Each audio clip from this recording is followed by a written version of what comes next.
Right, welcome back to special debate. మనతో డిబేట్లో join అయ్యారు యమునా పాఠక్ గారు, నేషనల్ ప్రెసిడెంట్ విశ్వ హిందూ రక్షా పరిషత్, అలాగే సైకాలజిస్ట్ అండ్ ఆధ్యాత్మికవేత్త. నమస్కారం అండి యమునా గారు. సో యమునా పాఠక్ గారు, మనము గత కొన్ని రోజులు ఎప్పుడైతే ఈ ఇష్యూ వెలుగులోకి వచ్చిందో నేను కంప్లీట్గా మన ఇద్దరు మాట్లాడుతూనే ఉన్నాము లైవ్లో, దీనిపైన ఖండిస్తూనే ఉన్నారు. సో నేను ఆ రోజు మిమ్మల్ని అడిగాను, అంటే మీరు దీనిపైన నేను ఖచ్చితంగా లీగల్గా ప్రొసీడ్ అవుతాను అని చెప్పారు. సో అది ఎంతవరకు వచ్చింది, ఏం చేశారు? ఇది ముందు మనం రాష్ట్ర డీజీపీ గారికి వారికి వినతి పత్రం ఇవ్వడం జరిగింది. ఇటువంటి అనుచిత వ్యాఖ్యలు ఎవరు చేసినా ఉపేక్షించొద్దు. మరీ ముఖ్యంగా మనకి ఈరోజు సోషల్ మీడియా మాధ్యమంగా ఏదైతే మనం ఈయన పాస్టర్ గారు మాట్లాడిన మాటలు ఏవైతే ఉన్నాయో అవి పూర్తిగా కూడా మహిళా లోకాన్ని కించపరిచే విధంగా ఉంది. కాబట్టి ఖచ్చితంగా ఈ డెరగేటరీ స్టేట్మెంట్స్ని వారు క్షమాపణ చెప్పాలి, వీళ్ళ మీద చట్టపరమైన యాక్షన్ కూడా తీసుకోవాలి. ఎవరైనా అండి, ఇక్కడ ఏ వ్యక్తి అయినా కూడా మహిళను కించపరిస్తే ఉపేక్షించేది లేదు.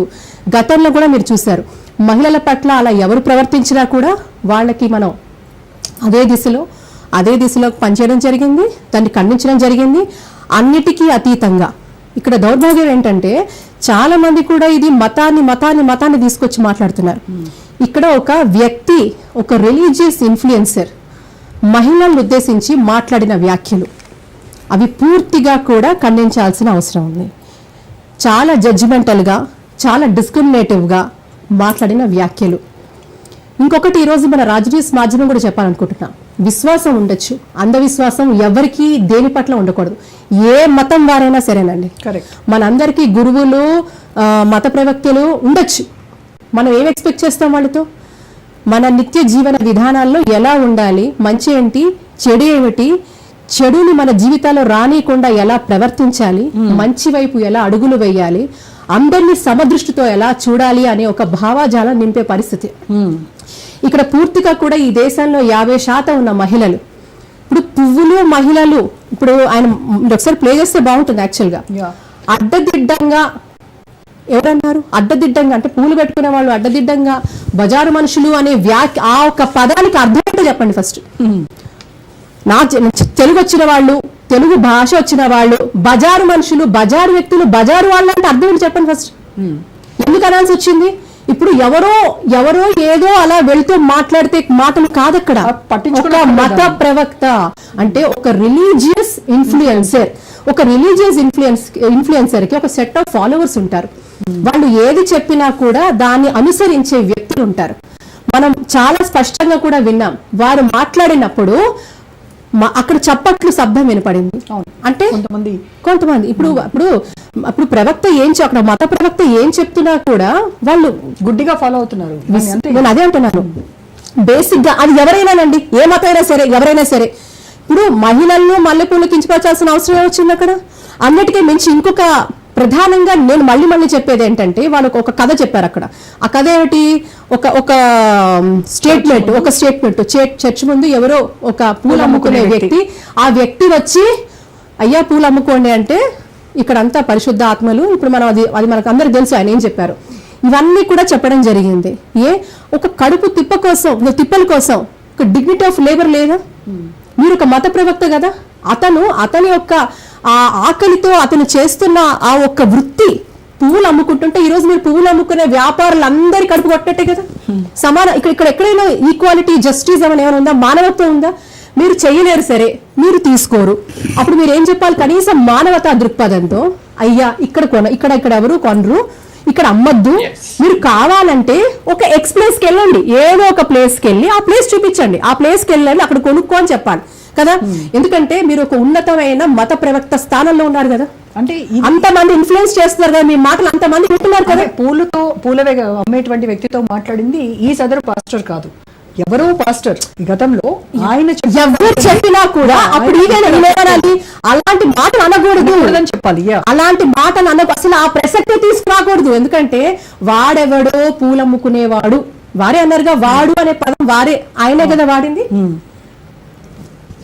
పూలు ఆ వాడు అనే మాట వారారు కదా ఆయన అక్కడ. అంటే పూలు అమ్ముకునే వాళ్ళు, అంటే ఇక్కడ మహిళల్ని బజారు ఆత్మ సంబంధం వాళ్ళు పూలు అమ్ముకునే వాడిని వాడు అనడం. ఇక్కడ ఒకటే అంటున్నాను, అడుగుతున్నాను నేను, పువ్వులకి పువ్వులు పెట్టుకునే మహిళలు అన్ని మతాల్లో ఉన్నారు కదండి. అంటే ఇప్పుడు క్రైస్తవుల్లోనే మహిళలు ఉన్నారు, వాళ్ళు పూలు పెట్టుకుంటే పరిశుద్ధ ఆత్మలు కాదా? యమున గారు, మీకు ఒక వ్యక్తిని పరిచయం చేస్తాను. అక్కడ కనిపిస్తున్నారు కదా సిస్టర్ ఉషారాణి గారు. ఆవిడ సో ఆవిడ మనతో ఇందాక నుంచి లైవ్ లో జాయిన్ అయ్యే ఉన్నారు. ఆవిడ ఒకటే చెప్పారు, నేను చిన్నప్పటి నుంచి క్రైస్తవంలోనే పుట్టి పెరిగాను, నాకు చిన్నప్పుడు పూలంటే మహా పిచ్చి, కాకపోతే ఇప్పుడు నాకు ఇష్టం లేకుండా పోయింది, నేను ధరించట్లేదు అని చాలా ఫ్రాంక్ గా చెప్పారు. సహజంగా పువ్వులు ఇష్టపడే వాళ్ళు ఎవరు ఉండరు. మరీ ముఖ్యంగా ఒకటండి, ఏ మతమైనా కూడా అన్ని మతాలలో పువ్వులు వాడతారు, పువ్వుల్ని పవిత్రంగా చూస్తారు, ఒకటి దైవికంగా చూస్తారు. మొదట దైవికంగా చూస్తారు. అది కాకుండా మహిళలు అన్నిటికి అతీతంగా, మతాలకు అతీతంగా మహిళలందరూ కూడా పువ్వులను ఇష్టపడతారు. ఒక అలంకారంగా కానివ్వండి, శుభానికి చిహ్నంగా కానివ్వండి, సంతోషానికి అది it represents happiness. Okay, it represents ఒక హ్యాపీనెస్, ప్యూరిటీ, ఇన్నోసెన్స్. ఇవన్నీ కూడా పూలకి అనేకంగా మనం వీ కెన్ గో ఆన్.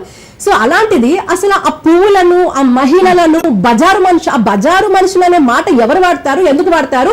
అలా ఆయన మాట్లాడినప్పుడు అక్కడ ఎంత మంది ఉన్నారో వాళ్ళు చప్పట్లు కొట్టారా లేదా? నేను అదే అంటాను, ప్రతి వాళ్ళకి మతానికి అతీతంగా మీకు ఎవరున్నారో, గురువు ఉండొచ్చు, ప్రవక్త ఉండొచ్చు, మత ప్రవక్తలు ఉండొచ్చు, ఎవరైనా ఉండొచ్చు. ఆ గురువు స్థానంలో, ఒక అద్భుతమైన స్థానంలో కూర్చొని ఏ వ్యక్తి అయినా కూడా ఒక మహిళను కించపరుస్తూ ఉంటే అన్నిటికి అతీతంగా దాన్ని ఖండించాల్సిన అవసరం ఉంది. ఈ రోజు మనం ఒక వాళ్ళలో ప్రశ్నించే తత్వాన్ని కూడా చంపేశారు. తప్పండి, ఎదురుగా ఇంతమంది అన్నారు అక్కడెక్కడో సంఘటన జరిగితే వీళ్ళు మాట్లాడలేదా?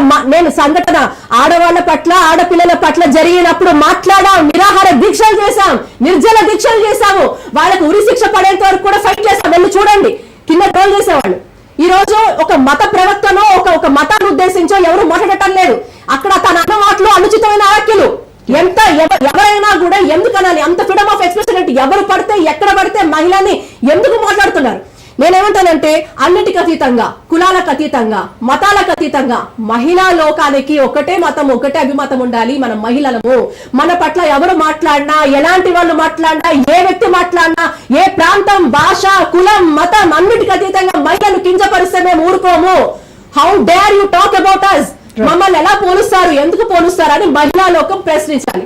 ప్రశ్నించిన నాడు తన మన అనే భేదం లేకుండా అందరు మహిళలకి కూడా న్యాయం జరుగుతుంది.